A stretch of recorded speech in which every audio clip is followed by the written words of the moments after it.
नमस्कार, देवभूमि झारखंड न्यूज़ से मैं हूं आलिया तहसीन और आज हमारे साथ एक ख़ास मेहमान है डॉक्टर दीपाली राय, जो कि कोयलांचल के एक ख़ास फिजियोथेरेपिस्ट है।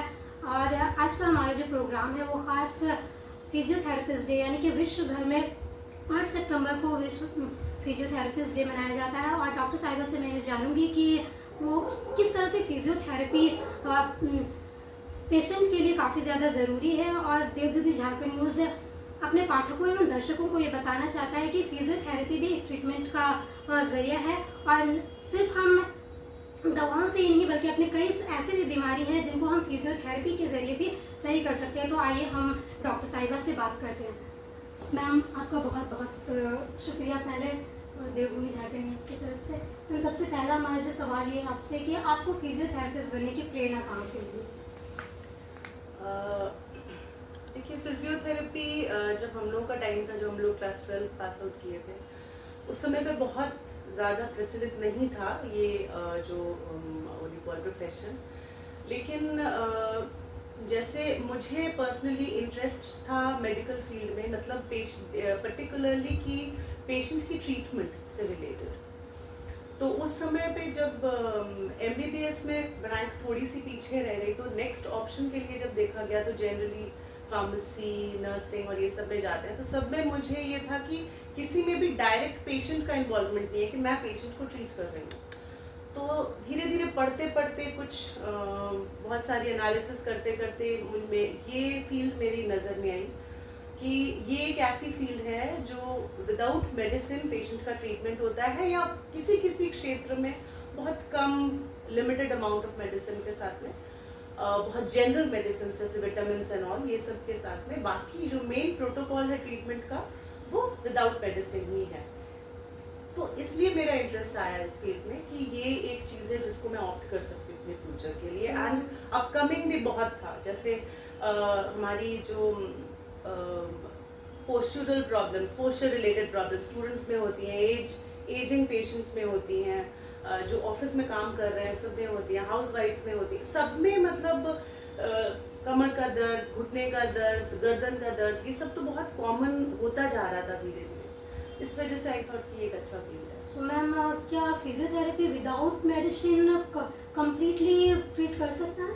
बिल्कुल बिल्कुल, फिजियोथेरेपी में बिल्कुल कोई रोल नहीं है मेडिसिन का, अनलेस एंड अनटिल एक टीम वर्क में जो डॉक्टर्स के साथ में, जैसे ऑर्थोपेडिशियंस हुए, न्यूरोलॉजिस्ट्स हुए, या और भी सर्जन्स हुए, या मेडिकल प्रैक्टिशनर्स हुए, वो लोग अगर प्रिस्क्राइब करते हैं कि पर्टिकुलर पेशेंट को कि आपको ये वाली दवा भी लेनी है और साथ में आपका फिजियोथेरेपी ट्रीटमेंट भी चलेगा, उस केस में दोनों चीज़ें एक साथ वर्क करती हैं, फिजियोथेरेपी एंड मेडिसिन।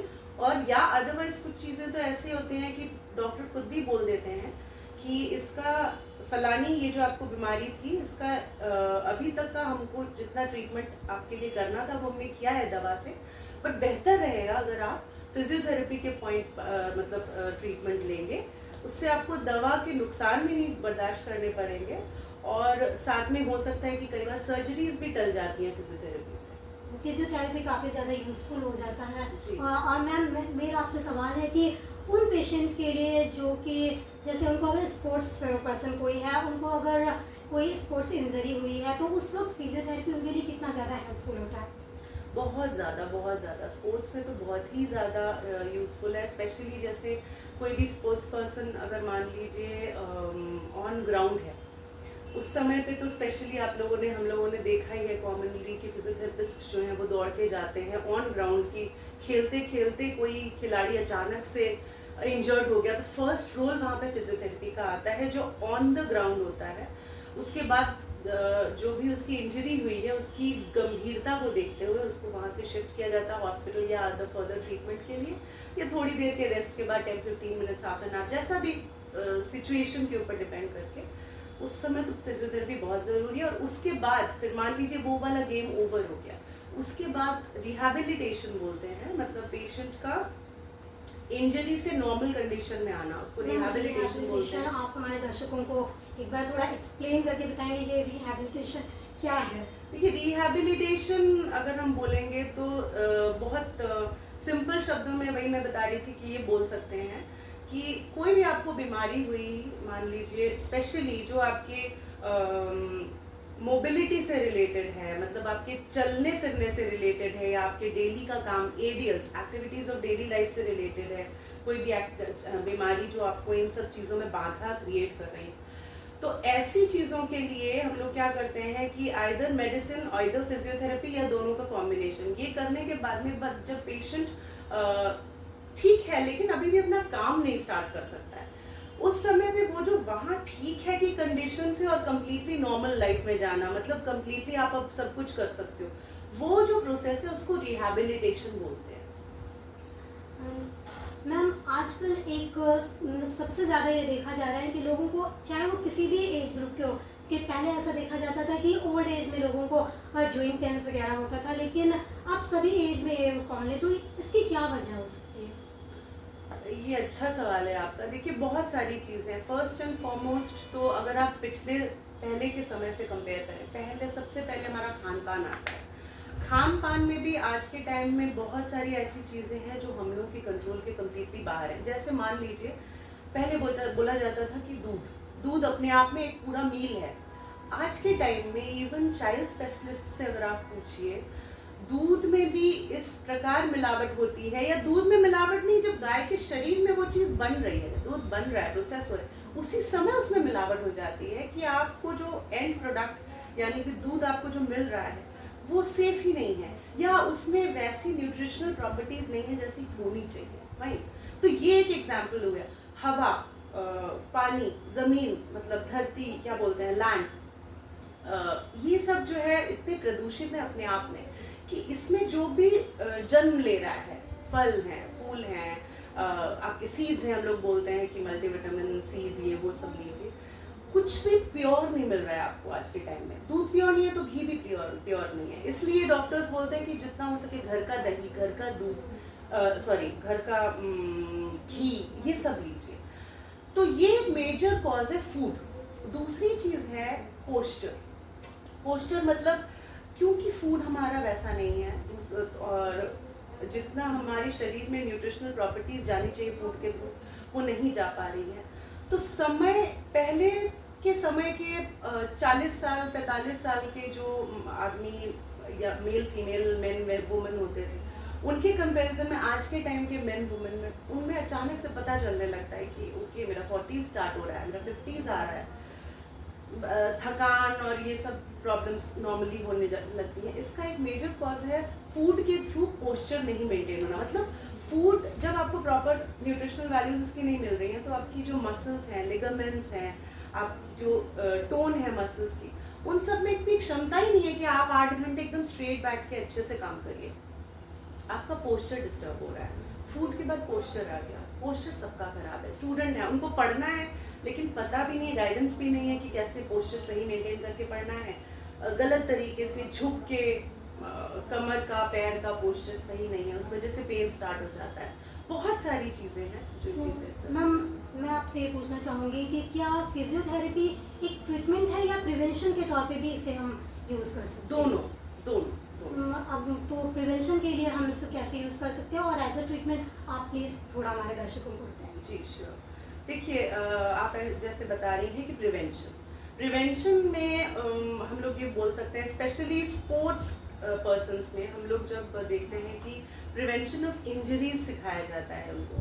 तो प्रिवेंशन ऑफ इंजरीज मतलब आप ग्राउंड पे हैं, आप जान लगा के अपनी कंट्री के लिए, अपने स्टेट के लिए, डिस्ट्रिक्ट के लिए खेल रहे हैं, लेकिन आपको अपना भी ध्यान रखना है। आपको ऐसी मूवमेंट्स नहीं करनी है जिससे आपके पर्टिकुलर जो है मान लीजिए कुछ पहले से वीकनेस है आपकी, फलानी घुटने की लिगामेंट में प्रॉब्लम है, कि आपको कोहनी में पहले कभी चोट आई थी, ये सारे। तो उस समय जो फिजियोथेरेपिस्ट होते हैं वो आपको ट्रेन करते हैं कि आपको इसके साथ में कैसे अपने आप को मैनेज करके ग्राउंड पे अच्छे से खेलना है।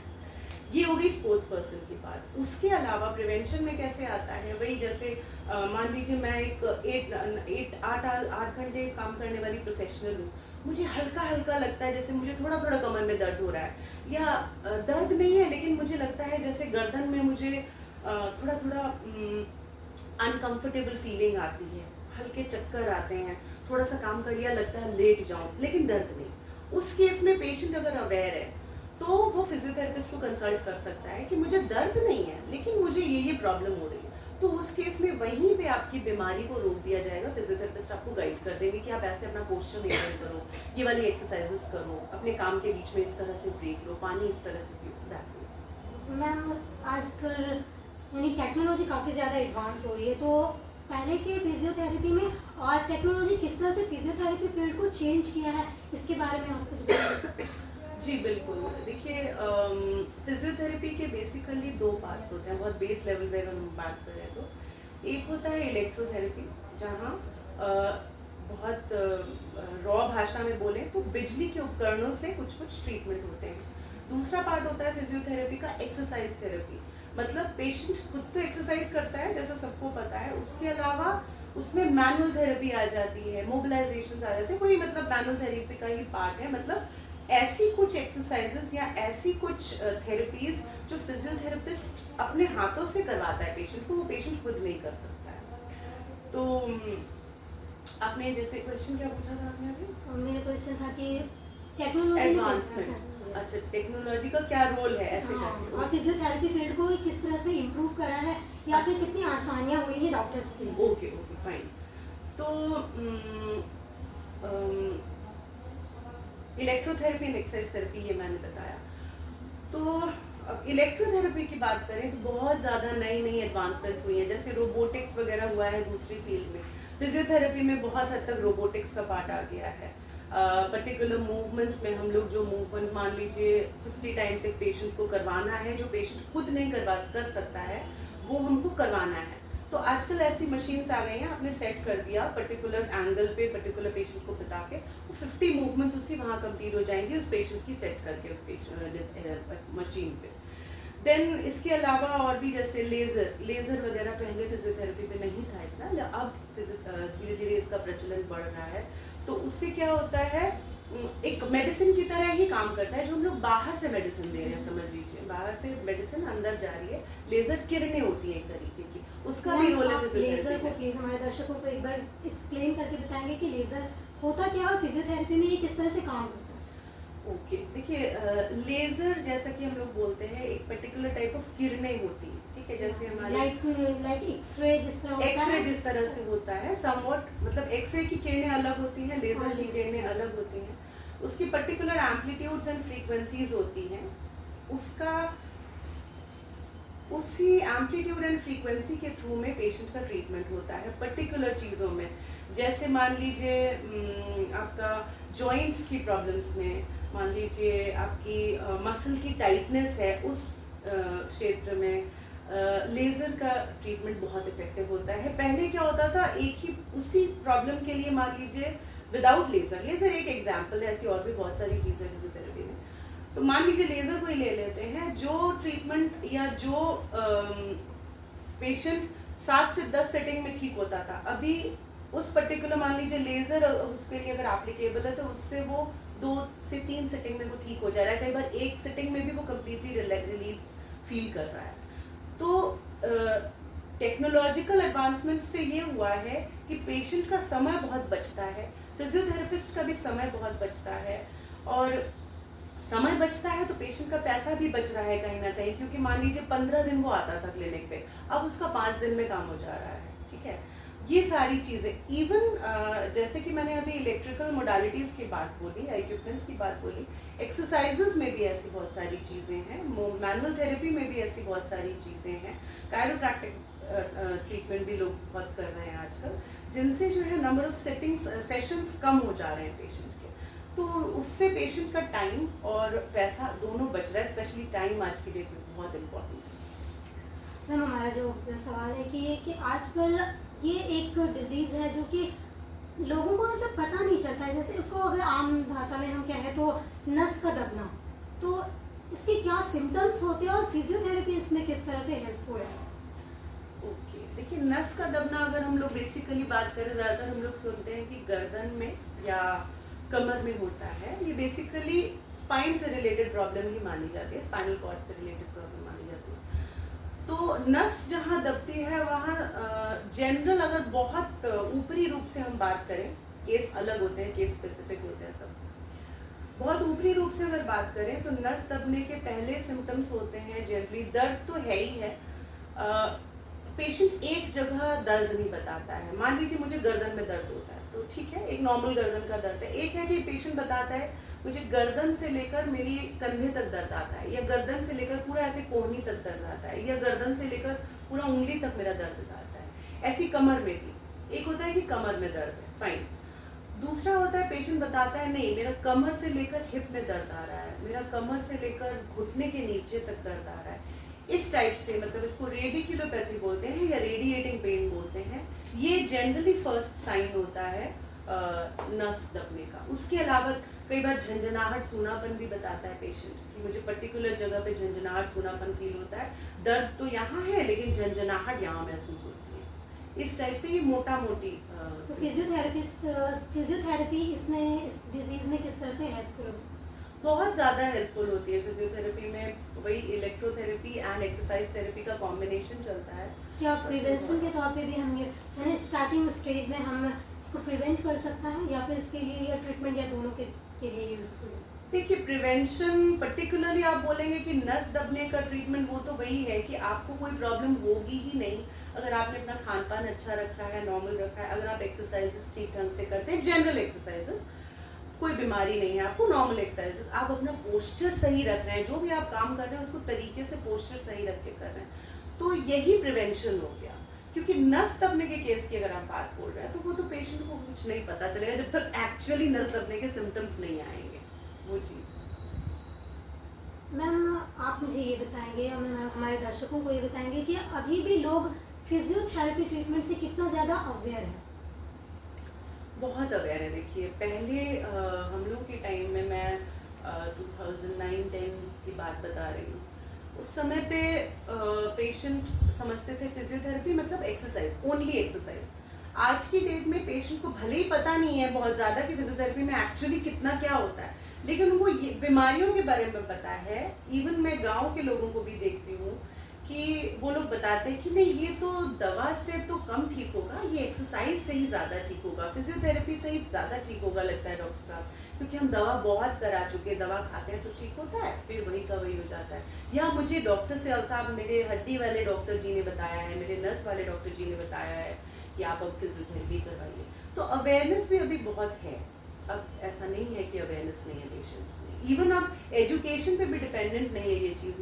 मुझे तो ये लगता है कि पेशेंट अगर पढ़ा लिखा नहीं भी है तो भी आज की डेट में पेशेंट समझता है फिजियोथेरेपी की इम्पोर्टेंस। ऐसी कोई ख़ास बीमारी जो कि सिर्फ फिजियोथेरेपी के हेल्प से हम उसको कम्प्लीटली यानी वो अच्छे तरीके से उसका ट्रीटमेंट हो सकता है? कोई ऐसी 2-4 बीमारी ऐसे बताएं आपके ये कम्प्लीटली फिजियोथेरेपी के हेल्प से ट्रीट हो सकता है? कम्प्लीटली फिजियोथेरेपी, देखिए, मैं अगर इस तरह से कमेंट करती हूँ कि ये सिर्फ फिजियोथेरेपी से ठीक होगा तो ये पब्लिक प्लेटफॉर्म पे ऐसा कहना ठीक नहीं है। बट हाँ, बहुत सारे केसेस हमारे ऐसे भी आते हैं, बहुत जितने भी फिजियोज हैं वो भी एग्री करेंगे, इवन डॉक्टर्स भी एग्री करेंगे कि बहुत सारे केसेस में सर्जरीज चल जाती हैं अगर अच्छा फिजियोथेरेपिस्ट आपको मिला है। और वहीं जैसे स्पेशली पोस्ट ऑपरेटिव केसेस में होता है, जैसे आपका ऑपरेशन हो गया, बहुत अच्छा, बहुत सक्सेसफुल ऑपरेशन हुआ है, बहुत एबल सर्जन थे आपके, लेकिन उन्होंने बोल दिया था कि अब आप इस तारीख से आपका डिस्चार्ज हो गया, अब आप इस तारीख से आपको फिजियोथेरेपी करवानी है। वो पेशेंट ने नहीं करवाई तो वो अच्छा खासा ऑपरेशन भी फेल हो जाता है, ये भी देखा गया है। ये पर्टिकुलरली मैं पोस्ट ऑपरेटिव केसेस के बारे में बोल रही हूँ। और कुछ चीज़ें ऐसी हैं जिनमें पेशेंट एक लिमिट तक मेडिसिन लेने के बाद में फिर फिजियोथेरेपी उसको करवानी ही करवानी है, नहीं तो वो कम्प्लीटली बेड रिडन रह ही जाता है। स्पेशली जैसे पैरालिसिस का केस मैं बोलूँगी, जैसे half side paralysis, stroke, hemiplegia हम लोग बोलते हैं, हेमीपैरालिसिस बोलते हैं। तो पेशेंट को मान लीजिए मेडिसिन उसको लेनी है, उसके दिमाग में क्लॉट हो गया था तो उसने मेडिसिन ली, तो उसके साथ में जब वो एडमिट था, कई बार तब से ही फिजियोथेरेपी स्टार्ट हो जाती है अच्छे हॉस्पिटल्स में, और कई बार घर पे आने के बाद में, डिस्चार्ज के बाद में, स्पेशली अगर पेशेंट का सर्जरी भी होना पड़ा है तो घर में आने के बाद स्टार्ट होती है फिजियोथेरेपी। ऐसे केसेस में मान लीजिए आपने मेडिसिन खा के छोड़ दिया पेशेंट को, अब आप कुछ नहीं करना है, पेशेंट को घर ले आए या जो भी है अपना नॉर्मल, वो पेशेंट कम्प्लीटली ठीक नहीं हो पाएगा। क्योंकि उसका जड़ जो है, जो दिमाग में क्लॉट था, वो ठीक हो गया है, लेकिन आपने उसके दिमाग को फिर से रीएजुकेट नहीं किया, जो कि एक्सरसाइजेस के थ्रू होता है आफ्टर स्पेशली इन हेमिप्लीजिया, कि आपका काम ये है, हाथ को ऐसे मोड़ता है, हाथ ऐसे मोड़ते हैं, रिस्ट ऐसे मोड़ती है, इनको बॉटल ऐसे उठानी है, इनको खाना ऐसे खाना है। वो एक्सरसाइजेस के थ्रू में आपने नहीं सिखाया उसके ब्रेन को फिर से, जो जिसको रिहैबिलिटेशन चाहिए था, ये चीज़ है। तो पर्टिकुलर मैं चीज़ नहीं बोलूँगी कि ये फलानी चीज़ है जो सिर्फ फिजियोथेरेपी से ठीक होती है, लेकिन हाँ, फिजियोथेरेपी का बहुत इंपॉर्टेंट रोल है। कुछ चीज़ें हैं जो विदाउट फिजियोथेरेपी अगर आपने छोड़ दी तो वो ठीक नहीं हो सकती है। मैम आजकल ऐसे काफ़ी ऐसे केसेस हैं जैसे डिलीवरी के बाद पेशेंट को काफ़ी ज़्यादा मतलब पेन फील होता है, लेकिन अगर सिजेरियन डिलीवरी हुई है तो क्या इस केस में फिजियोथेरेपी उसके लिए हेल्पफुल होगा या हार्मफुल होगा? बहुत हेल्पफुल होगा, लेकिन मैं ये कहूँगी कि सब जगहों पे रेफरेंस नहीं दिया जाता है। जैसे मान लीजिए सिजेरियन डिलीवरी हुई है किसी की, तो जब तक डॉक्टर नहीं बोलते हैं तब तक जनरल पब्लिक को पता नहीं चलेगा भाई ऑपरेशन हुआ है, पेशेंट को रेस्ट करना है, एक्सरसाइज नहीं करनी है।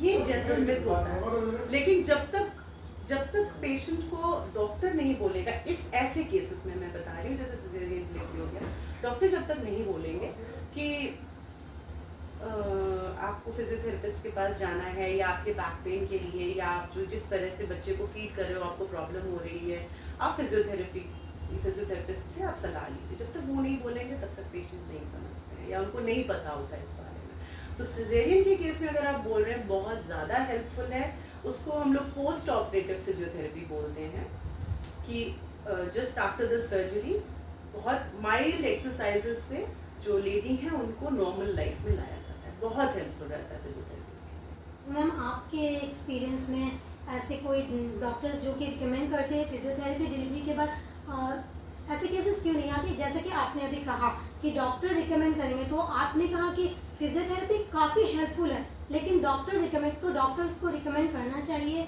इसमें, इसके बारे में आप क्या कहना चाहेंगे? जी बिल्कुल रेकमेंड करना चाहिए, और इसके हो सकता है बहुत सारे रीजंस हों। वही कुछ चीज़ों का असर देखिए शहर का भी होता है। जैसे धनबाद अभी ग्रोइंग सिटी है, मतलब पूरी तरह से ए ग्रेड सिटी, मेट्रोपॉलिटन्स की काउंट में भी धनबाद नहीं आता है। तो हो सकता है अभी यहाँ के डॉक्टर्स जो हैं उनको हो सकता है कि आइडिया नहीं है कि यहाँ के फिजियोथेरेपिस्ट भी पोस्ट डिलीवरी फिजियोथेरेपी के लिए अच्छे रहेंगे या पेशेंट को रेकमेंड करना चाहिए। हो सकता है कि उनको आइडिया नहीं है या उनको ऐसे फिजियोथेरेपिस्ट के बारे में जानकारी नहीं है, ये एक चीज़ हो सकती है। रुकिए।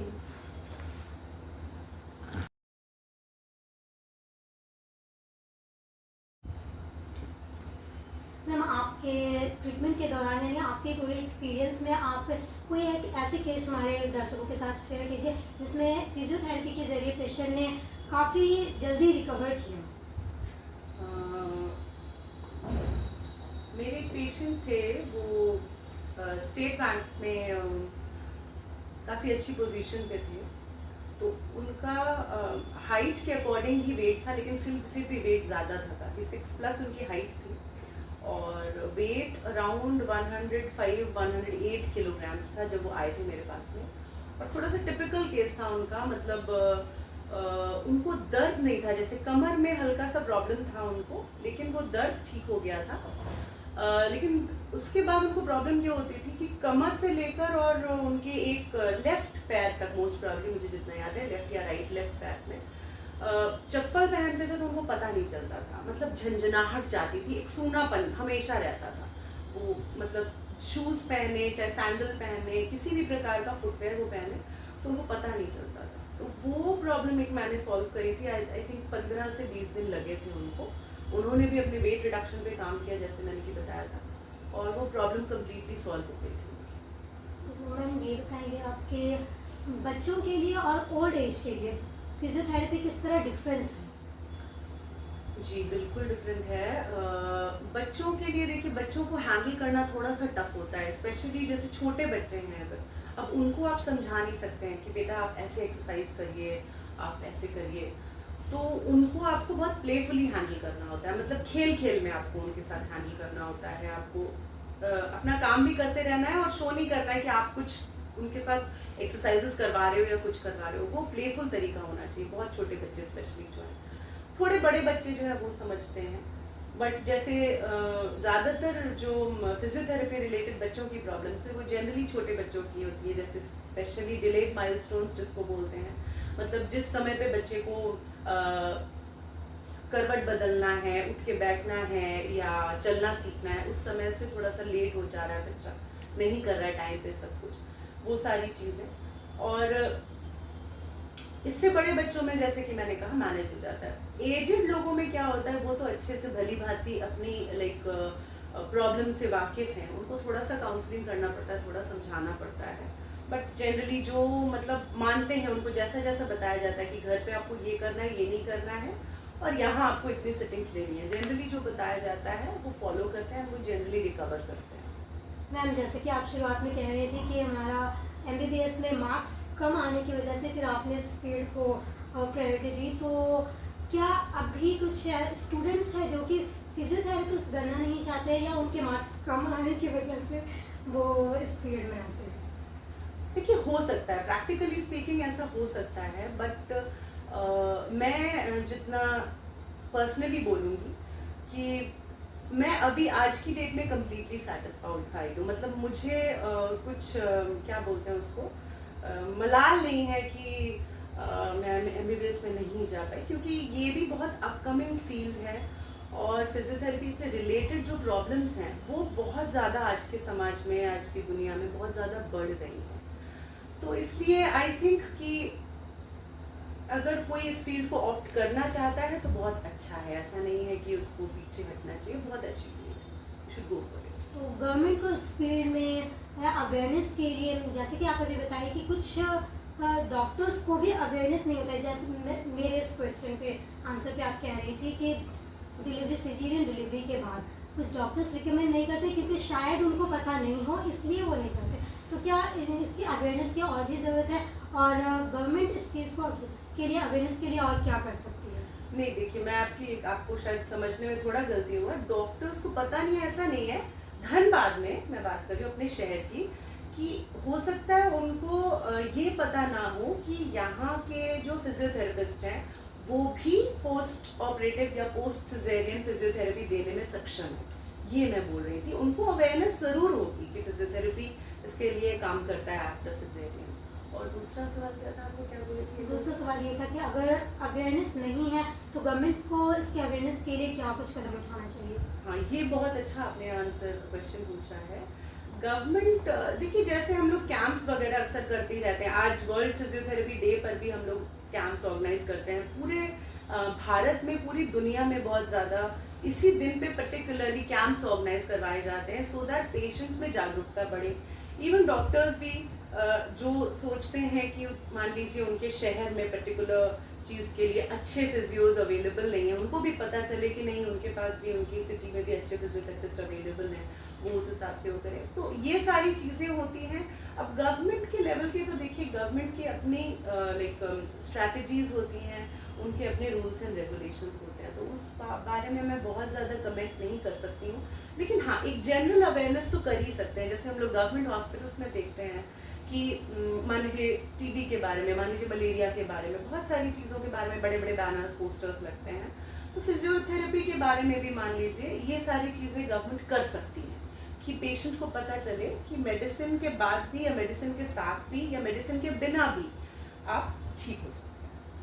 मैम, धनबाद में आप प्रैक्टिस कर रही हैं, क्योंकि आप धनबाद में ही प्रैक्टिशनर हैं, तो धनबाद के हॉस्पिटल्स लाइक SNMCH हो या फिर और भी अदर हॉस्पिटल हो, तो वहाँ पे क्या, जिस तरह से आइज के स्पेशलिस्ट है, डेंटिस्ट है, ऑर्थोपेडिक है, तो फिजियोथेरेपिस्ट गवर्नमेंट हॉस्पिटल्स में अवेलेबल है या नहीं?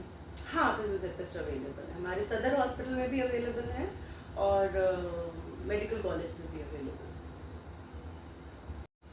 मैम, मेरा एक सबसे जो अहम सवाल है वो ये कि लोगों को ये समझाना कि वो दवा के बगैर भी फिजियोथेरेपी के ज़रिए सही हो सकते हैं, क्योंकि लोगों में ये चीज़ें, मतलब उनकी, ये कह सकते हैं कि इंटरनल साउंड है वो क्या Feeling है, फीलिंग्स intuition है। होता है कि नहीं हम दवा खाएंगे तो जल्दी ठीक हो सकते हैं। तो इस चीज़ को लोगों तक समझाना या पेशेंट को बताना कितना ज़्यादा डिफ़िकल्ट या मुश्किल या आसान हो सकता है, आप इस बारे में बोलिए। जी, डिफ़िकल्ट तो हो सकता है, मैं मानती हूँ, लेकिन आज के टाइम में थोड़ा आसान होता जा रहा है। कैसे मैं बताऊँगी? वही मैंने जैसे पहले भी बताया आपको कि आज का पेशेंट बहुत केसेस में, सब केसेस में नहीं, बहुत केसेस में ना मेडिसिन लेके परेशान हो चुका होता है। और वही केस के ऊपर डिपेंड करता है कि उनका प्रॉब्लम क्या है। कुछ केसेस ऐसे होते हैं जिसमें जितना दिन मेडिसिन ले रहे हैं पेशेंट उतना दिन ठीक है, फिर सिम्टम्स फिर से आते हैं। तो ये कुछ चीज़ें हैं जो पेशेंट को अगर हम लोग समझा सकें तो पेशेंट समझते हैं, और उन्होंने खुद एक्सपीरियंस भी किया होता है कि यस डॉक्टर सही बोल रही हैं, मैंने उतना उतना दिन लिया था तो मैं ठीक था, अभी मुझे फिर से प्रॉब्लम हो रही है। तो फिर जब उनको बताया जाता है कि ये देखिए ये एक्सरसाइजेज जब आप करेंगे, ये अपना लाइफस्टाइल मॉडिफिकेशंस करेंगे तो ये प्रॉब्लम आपको कम होगी या आपको इतनी परेशानी नहीं होगी। तो ये डिफ़िकल्ट है लेकिन नामुमकिन नहीं है। हम लोग चाहें तो आराम से समझा सकते हैं पेशेंट को, और पेशेंट भी समझते हैं। डॉक्टर, हमारा लास्ट जो सवाल होगा ये कि आप हमारे यूथ को यानी फिर डॉक्टर्स को और पेशेंट को और गवर्नमेंट को आप क्या सलाह देना चाहेंगे कि फिजियोथेरेपी के लिए या तो उसकी अवेयरनेस पे या स्टूडेंट्स को इस फील्ड में आने के लिए या गवर्नमेंट को भी आम लोगों तक इसके अवेयरनेस के लिए आप क्या सलाह देना चाहेंगे? देखिए, एज अ फील्ड तो मैं बोलूँगी कि आप अवेयरनेस की बिल्कुल सख्त ज़रूरत है। पहले से ज़्यादा अवेयरनेस है, लेकिन अभी भी बहुत ज़्यादा अवेयरनेस की ज़रूरत है। तो गवर्नमेंट को अपनी तरफ से कोशिशें करनी चाहिए फिजियोथेरेपी की, पर्टिकुलरली फिजियोथेरेपी की अवेयरनेस मैंने अभी तक बहुत ज़्यादा देखी नहीं है गवर्नमेंट पॉइंट ऑफ व्यू से, कहीं पे भी, चाहे स्टेट में, चाहे डिस्ट्रिक्ट में, चाहे कहीं पे भी। तो वो तो गवर्नमेंट को करना ही चाहिए अपने लेवल पे कि मैंने कि जैसे बताया कि दूसरी चीज़ों के लिए, जैसे मेंटल हेल्थ के लिए, आपको टीबी के लिए, मलेरिया के लिए, न्यूट्रिशनल सपोर्ट के लिए बहुत सारे अलग अलग पोस्टर्स, बैनर्स बड़े बड़े दिख जाएंगे, लेकिन वैसा मैम, यहाँ पे फिजियोथेरेपी आपसे एक सवाल करना चाहेंगे कि आपने कहा मेंटल हेल्थ, तो मेंटल हेल्थ और फिजियोथेरेपी का कोई रिलेशन है क्या उसमें? बहुत ज़्यादा, तो बहुत प्लीज़ आप थोड़ा समझाएंगे। मेंटल हेल्थ और फिजियोथेरेपी का रिलेशनशिप देखिए, अब जैसे कुछ केसेस होते हैं मेंटल हेल्थ प्रॉब्लम के, बहुत सिवियर प्रॉब्लम, अब मान लीजिए स्किज़ोफ्रेनिया फॉर एग्जांपल, या बहुत सिवियर प्रॉब्लम है, तो उन केसेस में फिजियोथेरेपी वोंट हेल्प। लेकिन कई बार क्या होता है कि पेशेंट अपनी शारीरिक दुर्बलता, जिसको बोलते हैं शारीरिक प्रॉब्लम की वजह से मेंटल हेल्थ की प्रॉब्लम में चला गया होता है। जैसे फॉर एग्जांपल मुझे मान लीजिए पैरालिसिस हुआ था, मान लीजिए, तो मैंने मेडिसिन खाई, मुझे एडमिट किया गया, सर्जरी हुई या नहीं हुई, मैंने मेडिसिन खाई, जो भी है, लेकिन मैं धीरे धीरे डिप्रेशन में जा रही हूँ क्योंकि मैं अब डिपेंडेंट हो गई हूँ। बेटा पानी ला दो, मुझे वॉशरूम यूज़ करना है, मुझे नहला दो, ये सारी डिपेंडेंसी मेरे लाइफ में आ गई है। तो मैं धीरे धीरे डिप्रेशन की तरफ जा रही हूँ, धीरे धीरे मेंटल प्रॉब्लम की तरफ जा रही हूँ। तो ये अगर सही समय के पेशेंट को सही फिजियोथेरेपिस्ट और फिजियोथेरेपी ट्रीटमेंट मिल जाता है, तो फिजियोथेरेपिस्ट का काम बहुत हद तक काउंसलिंग भी है, क्योंकि हम लोग को पेशेंट के साथ समय ज़्यादा बिताना होता है। जैसे मान लीजिए हमने एक दवा लिख दी और पेशेंट चला गया, ये एक छोटा कुछ कम समय का मतलब लेता हुआ काम है। और जब फिजियोथेरेपिस्ट पेशेंट को ट्रीट कर रहे हैं तो कम से कम 15 मिनट, 20 मिनट, आधा घंटा, 45 घंटा, 1 घंटा भी लग जाता है। तो उस दौरान इंटरेक्शन बहुत ईजी है एंड यूजफुल है पेशेंट और फिजियोथेरेपिस्ट के बीच में। तो एक तरह से हम लोग काउंसलिंग करते करते पेशेंट को समझाते हैं और पेशेंट में रिकवरी भी आने लगती है जी, कि यस मैंने देखा, मैं फर्स्ट डे गया था तो मेरी प्रॉब्लम, मेरा पैर ऐसे इतना नहीं उठता था, अब मैं जा रहा हूँ 5th डे, आज तो मेरा पैर उठ रहा है, या फर्स्ट डे तो मुझे बहुत दर्द था, आज तो मुझे दर्द नहीं है, उतना है लेकिन कम है, मैं उठ पा रहा हूँ, मैं बैठ पा रही हूँ, मैं खड़ी हो पा रही हूँ, पहले एकदम नहीं खड़ी हो पाती थी, पहले एकदम नहीं बाइक चला पाता था, पहले एकदम पढ़ नहीं पाता था, आज मेरा 10th डे है, कि आज मेरा 7th डे है, मैं आज थोड़ा बेटर हूँ। तो ये चीज़ जब पेशेंट खुद फील करता है और तब फिजियोथेरेपिस्ट काउंसलिंग करता है कि देखिए ऐसा आपने किया, अच्छा है, मैंने आपको ट्रीटमेंट दिया, अब आपको ये करना है या ये नहीं करना है, तो आप और बेटर फील करोगे। तो पेशेंट जब वो सुनता है और फॉलो करता है तो वो बेटर होता है, बेटर जैसे ही होता है फिर वो धीरे धीरे अपनी मेंटल हेल्थ की प्रॉब्लम से बाहर आता है। बहुत चीज़ों में देखा गया। इवन सर्जरीज के केस में पेशेंट इतना डर जाता है, जैसे पेशेंट को मान लीजिए सर्जरी बोल दी जाती है, पेशेंट डर जाता है एकदम ऑब्वियसली कि सर्जरी मतलब कोई अगर वर्किंग अपना एज ग्रुप में है तो उसकी वर्किंग रुक जाएगी उतने दिनों के लिए, 15 दिन 1 महीना तक छुट्टी हो गया, उसके ऑपरेशन के तुरंत बाद वो ज्वाइन नहीं कर सकता, बहुत सारी चीज़ें हैं। तो वो जब पेशेंट को बताई जाती है, पता चलता है कि अच्छा ये चीज़ हम लोग अगर ट्राई करते हैं फिजियोथेरेपी में तो हो सकता है कि मेरी सर्जरी टल जाए, एंड अगर वैसा पॉजिटिव उसमें इम्प्रूवमेंट दिखाई देता है कि ये सही में टल गया, तो पेशेंट का एकदम ही मतलब बहुत ही अच्छा इम्प्रूवमेंट उसकी मेंटल हेल्थ में भी देखा गया है कि एकदम डिप्रेशन में जो जा रहा था पेशेंट डर के कारण, टेंशन के कारण, वो बेटर हो गया या उभर गया। ये चीज़ तो है ऑब्वियसली। आपका बहुत बहुत शुक्रिया, आप हमारे दर्शकों और पाठकों के लिए अपना कीमती समय दिया। थैंक्स।